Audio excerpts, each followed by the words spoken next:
تجھے ہرگز اجازت نہیں کسی کو گالی دینے کا، ولا تدعون، یہاں تک کہ کسی کے جھوٹے خدا کو بھی گالی نہ دینا، کیونکہ اگر تم کسی کے جھوٹے خدا کو گالی دو گے وہ کل تمہارے سچے خداؤں کو گالی دے گا، قطعاً تجھے گالی دینے کی اجازت نہیں ہے، کبھی بھی گالی نہ دیا کرو۔ اب خدا نے کن کن پر لعنت بھیجی یہ مسلمان کو دیکھنا چاہیے۔ ایک لعنت وہ ہے جو خدا نے بھی بھیجی، ملائکوں نے بھی بھیجی، تمام لوگوں نے بھی بھیجی۔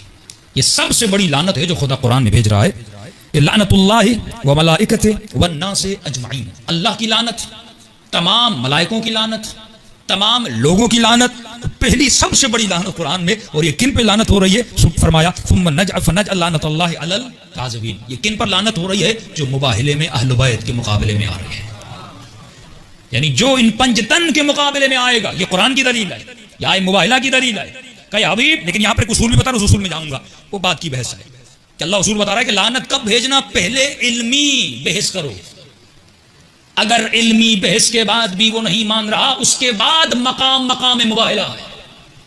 ایسے نہیں کہ تو شیعہ پر سنی لڑ پڑ کر چلو مباہلے پہ چلتے، فرمایا نہیں، پہلے بیٹھو علمی بحث کرو، قرآن کی دلیل دو، حدیث کی دلیل دو۔ اگر تم نے نبی کا فرمان بھی دیا، قرآن کی آیت بھی دی، لیکن وہ پھر بھی ماننے کے لیے تیار نہیں، فرمایا اب آؤ مباہلہ کرتے ہیں، اور اللہ کی لعنت ہو جو جھوٹ بولے۔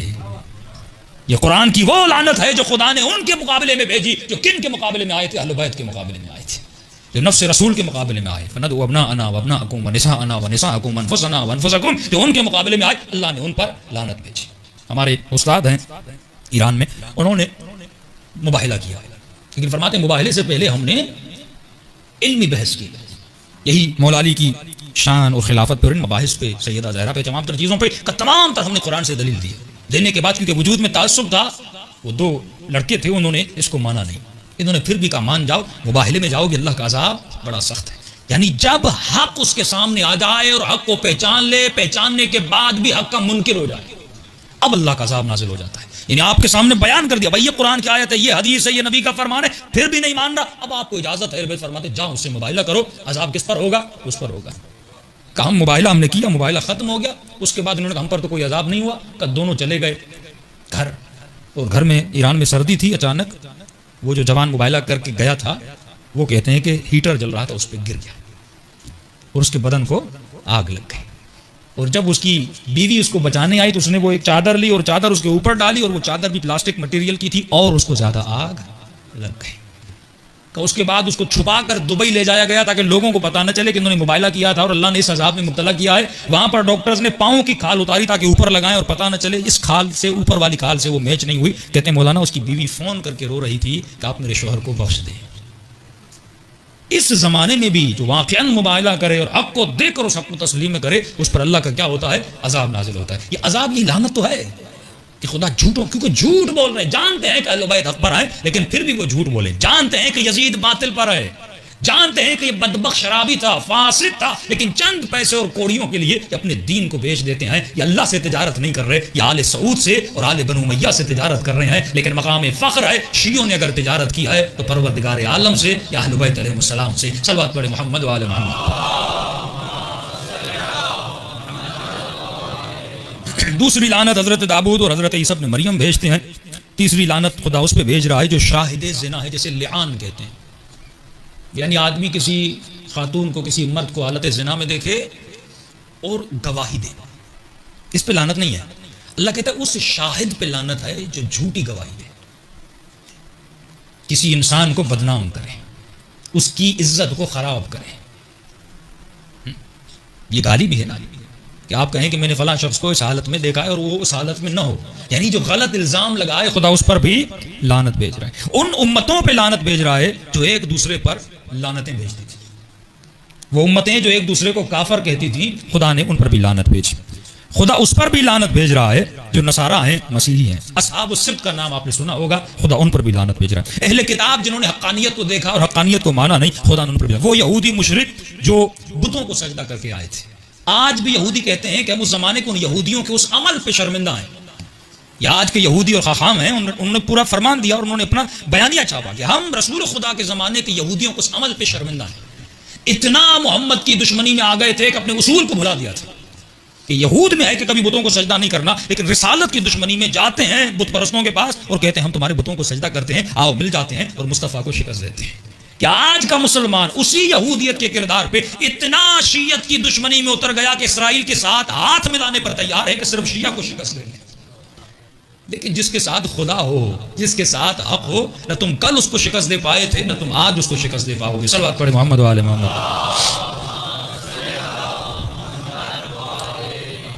ان پر لعنت بھیجی یؤمنون بالجبت والطاغوت، جو شیطان کو مانتے تھے. وقالت الیہود ید اللہ مغلولہ، جو یہود یہ کہتے تھے کہ خدا کے ہاتھ بندھے ہوئے ہیں. یہ عقیدہ بعض غالی شیعوں میں بھی موجود ہے جو کہتے ہیں کہ خدا نے کائنات کو خلق کر دیا اور خلق کرنے کے بعد اب خدا نے کائنات کا سارا سسٹم اہل بیت کے حوالے کر دیا. یہ وہی عقیدہ ہے ید اللہ مغلول، اب خدا کے ہاتھ بندھے میں خدا کچھ کر نہیں سکتا. گویا خدا بیٹھا ہوا ہے سکون سے اپنی کرسی بیٹھا ہوا ہے، علی اب یہ تیرا اختیار ہے، سیدہ یہ تیرا اختیار ہے. یہ عقیدہ ہمارا نہیں ہے. ہمارا عقیدہ یہ کہ خدا فیاض مطلق ہے، وہ ہمیشہ ہر لحظہ کائنات کو فیض دے رہا ہوتا ہے. لیکن کس کے صدقے میں فیض دیتا ہے؟ محمد اور آل محمد کے صدقے میں فیض دیتا ہے. اللہ محمد.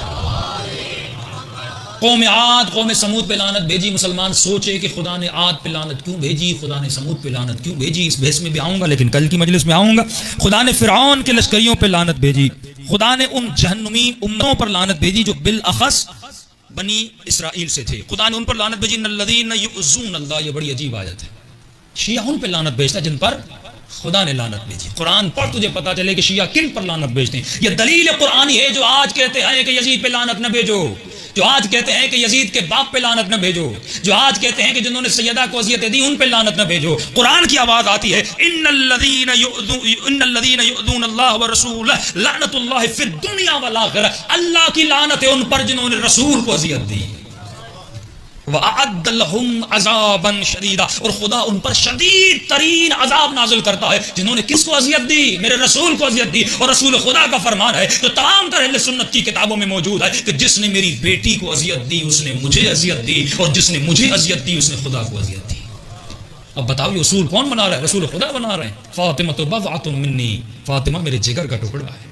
من آزاہا فقد آزانی، جس نے فاطمہ کو تکلیف دی اس نے مجھے تکلیف دی. فمن آزانی فقد آز اللہ، جس نے مجھے تکلیف دی. مسلمان یہ مت سمجھنا اس نے مجھے تکلیف دی، اس نے پروردگار عالم کو تکلیف دی. اور سیدہ فرماتی ہیں جس نے میرے حسین کو تکلیف دی، جس نے میرے حسن کو تکلیف دی. مسلمان حسن میرا رشتہ دار تو نہیں ہے، حسن رسول کا رشتہ دار ہے. تو دشمنی اگر مولا حسن سے کر رہا ہے، یہ حسن سے دشمنی نہیں ہے، یہ آقا رسول سے دشمنی ہے. جو جناب امام حسن کی جنگ میں مولا کے پاؤں میں تیر مارے، جو اتنا زہریلا زہر دے کہ جگر کے ٹکڑے باہر آ جائیں، جو مولا علی کی تلوار کو 1000 درہم اور دینار دیے گئے، یہ تلوار زہر میں ڈبوئی گئی تھی. اتنا خطرناک زہر تھا کہ علی کو تلوار لگے اور علی بچ نہ پائے. ارے حسین ابن علی کون تھے؟ وہ جگر رسول خدا تھے، وہ لخت جگر فاطمہ و زہرا تھے، جن کے لیے رسول خدا فرماتے ہیں یہ جنت کے جوانوں کے سردار ہیں. ارے جن کے لیے اپنے سجدوں کو طول دیتے ہوئے نظر آتے ہیں، اسی حسین کو کربلا کے میدان میں شہید کیا جاتا ہے. وہ کس کا بیٹا تھا جس نے اس کو شہید کیا تھا؟ ذرا تاریخ میں پڑھ کے رسول خدا کیا فرماتے ہیں بنو امیہ کے لیے، ذرا تاریخ میں پڑھ کے رسول خدا بنی تمیم کے لیے کیا فرماتے ہیں. یہ آج کل میں نے کلپ سنی اور میں نے کراچی میں بھی یہ جملہ بیان کیا تھا کہ رسول خدا کس کی سواری کو دیکھ کر یہ جملہ فرماتے ہیں کہ رسول خدا ایک سواری کو دیکھتے ہیں، فرماتے ہیں اس سواری کے سوار پر بھی لعنت ہے، اس سواری کو چلانے والے پر بھی لعنت ہے، اس سواری اور اس سوار کو جو ہانک رہا ہے اس پر بھی لعنت ہے. ذرا اپنی کتابی کو کھول اور ان اشخاص کے نام کو دو. یہ وہی اشخاص ہے جن پر لعنت حسین زیارت عاشورہ میں بھیج رہے ہیں. آج زیارت عاشورہ کو پڑھ اور تجھے پتا چلے کہ چھٹے امام جعفر صادق علیہ الصلوۃ والسلام کی یہ دعا ہے. یہ دعا کسی شیعہ کی بنائی ہوئی دعا نہیں ہے، یہ اہل بیت سے ملی ہوئی زیارت ہے. جس میں امام فرماتے ہیں کہ وہ کون تھے جنہوں نے حسین کو اذیتیں دی، وہ کون تھے جنہوں نے حسن کو اذیتیں دی، وہ کون تھے جنہوں نے رسول خدا کو اذیتیں دی، وہ کس کا خاندان تھا جس نے جناب حمزہ کے جگر کو چبایا تھا. تو یہ دشمنی اس خاندان کی رسول سے دشمنی تھی. یہ رسول سے دشمنی نہیں ہے، یہ خدا سے دشمنی ہے. صلوات پڑھیں محمد و آل محمد.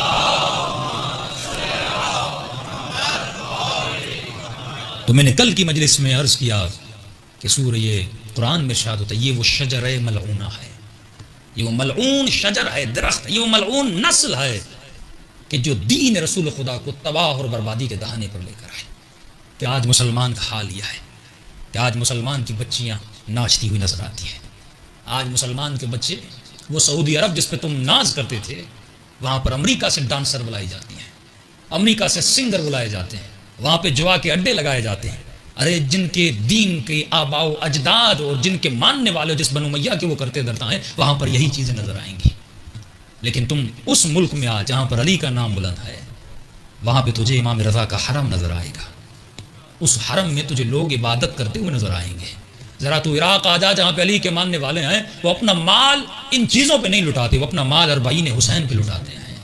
وہ اپنا مال لوگوں کی خدمت میں لٹاتے ہیں. وہ زیارت حسین اور نواز حسین سے محبت پر اپنی جانوں کو قربان کر دیتے ہیں, کیونکہ یہ نظریہ, یہ تربیت ہمیں حسین ابن علی نے دی. اگر واللہ اگر آج حسین نہ ہوتے, اگر آج ہم نے مولا حسین کو فالو نہ کیا ہوتا, آل رسول کو فالو نہ کیا ہوتا, آج بھی ہمارا حال یہ ہوتا جو مسلمانوں کی امتوں کے لیڈرز کا حال ہے. لیکن آج اگر ہمارا تھوڑا بہت دین بچا ہوا ہے تو یہ آقا حسین کی قربانی اور مولا کی مجلس میں آنے کا صدقہ ہے. صلوات پڑھے محمد و آل محمد. خلاصہ یہ کہ خدا نے لعنتیں بھیجی ہیں ظالموں پر, فاسقوں پر, جھوٹوں پر, اور سلام بھیجا ہے صادقوں پر, سچوں پر, ثبات قدم رکھنے والوں پر, جنہوں نے اپنے نفس کے ساتھ جہاد کیا, جنہوں نے مال کے ساتھ جہاد کیا, جنہوں نے جان کے ساتھ جہاد کیا. یہ کون تھے؟ علی ابن ابی طالب تھے. ایک مرتبہ جب جنگ گزر جاتی ہے, میدان احد سے علی لوٹتے ہیں, علی کی تلوار ٹوٹی ہوئی ہے, بدن زخمی ہے, خون بدن سے بہہ رہا ہے. ایک مرتبہ رسول خدا کے پاس آتے ہیں اور چہرہ اترا ہوا ہے, فرماتے ہیں یا رسول اللہ, جناب حمزہ شہید ہو گئے, اتنے اصحاب شہید ہو گئے, لیکن علی کو شہادت نہیں ملی. ارے تازہ تازہ شادی ہوئی ہے, اللہ نے حسن و حسین جیسے بیٹے دیا ہیں, لیکن علی کا شہادت کا جذبہ تو دیکھو. ایک طرف مسلمان بھاگتے رہے, دوسری طرف علی لڑتے رہے, اور اسی جذبہ شہادت کے بعد بھی علی ابھی تک شرمندہ ہیں اور پشیمان ہیں. یا رسول اللہ, وہ تو چلے گئے لیکن علی ابھی تک زندہ کیوں ہے؟ علی کو شہادت کیوں نہیں ملی؟ اس وقت رسول خدا فرماتے ہیں اے علی, یہ جہاد اصغر ہے, تجھے جہاد اکبر کرنا ہے. یا